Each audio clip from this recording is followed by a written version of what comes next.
اللہ اکبر، یہ آخری وقت ہے میرے عزیز ہو۔ حسین ابن علی رضی اللہ تعالیٰ عنہ کے گھر میں سوائے ان کے بیٹے زین العابدین کے جو بیمار تھے، ان کی عمر 22 سال کی تھی، کمزور تھے، بخار زدہ تھے، لیٹے ہوئے خیمے میں بخار سے ان کا جسم تپ رہا تھا، وہ سارا منظر وہ اپنی بیماری میں دیکھ رہے تھے۔ اب کوئی باقی نہیں تھا، بچے کو تک نہیں چھوڑا تو کون باقی رہے گا؟ امام حسین ابن علی رضی اللہ تعالیٰ عنہ نے دیکھا، قرآن کو جلدی سے کھولا، تلاوت کرنے لگے۔ اچانک خیمے کے دروازے پر دیکھا، آہٹ محسوس ہوئی تو اٹھا کر کے چہرہ دیکھا تو امام زین العابدین جبہ پہن کر کھڑے ہیں۔ کہا بابا اجازت دے دیں۔ مولا حسین تڑپ کر اٹھے، کہا زین العابدین میرے گھر میں اب بچا کون؟ میرے بعد ان بیویوں کو کون دیکھ بھال کرے گا؟ ان عورتوں کو کون لے جائے گا؟ اور میری نسل تم سے ہی تو چلنی ہے۔ امام سجاد زین العابدین کو مولا حسین نے روک دیا، بستر پر لٹا دیا اور کہا کہ اب میرا وقت ہے، میرا مقام ہے۔ اسی اسنا میں عورتوں کو کچھ نہیں کہا۔ فضہ کنیز تھی فاطمہ زہرا کی، بلایا، اے فضہ جاؤ، اندر بیبیوں کے پاس ایک صندوق ہے، اس صندوق میں ایک جبہ رکھا ہے، وہ جبہ اٹھا لاؤ، لیکن خبردار زینب کو مت بتانا، زینب سے مت کہنا۔ وہ فضہ گئی، جلدی سے وہ صندوق کھولنے لگی اور جبہ اٹھایا تو بی بی زینب دیکھ لی۔ کہا کیا کر رہی ہو؟ کہا یہ جبہ لے جانے کے لیے مولا نے حکم دیا ہے۔ وہ دوڑتی ہوئی آئی، لا میں یہ جبہ لے کر کے جاتی ہوں۔ وہ خود اپنے ہاتھوں سے لے آئی مولا حسین کے خیمے میں اور وہ جبہ لا کر کے دیتی ہیں اور پہناتی ہیں۔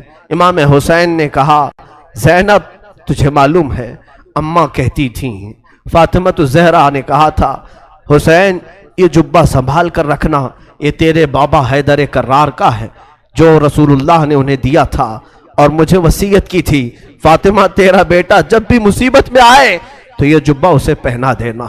زینب کہتی ہیں سچ کہہ رہے ہو بھیا، مجھے بھی ماں نے کہا تھا کہ زینب حسین کبھی اگر مصیبت میں آ جائے، اگر وہ جبہ بھول جائے تو اپنی ہاتھ سے پہنانا۔ دونوں نے ایک دوسرے کو سمجھایا، ماں کی وصیت پر عمل کیا۔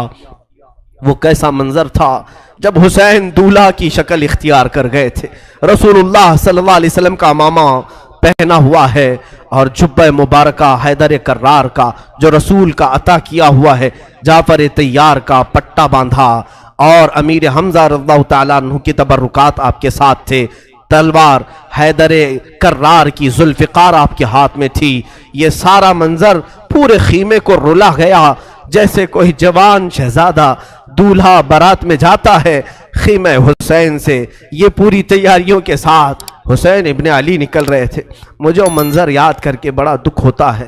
آج ہم اپنے حجرے سے کبھی نکلتے ہیں تو پھر یاد آتی ہے حسین تو خیمہ گاہ سے نکلے تھے قتل گاہ کی طرف، آج تو ہم امن کے لیے باہر نکلتے ہیں تو سج سنور کر کے نکلتے ہیں، وہ بارگاہ مولا میں نکل رہے تھے۔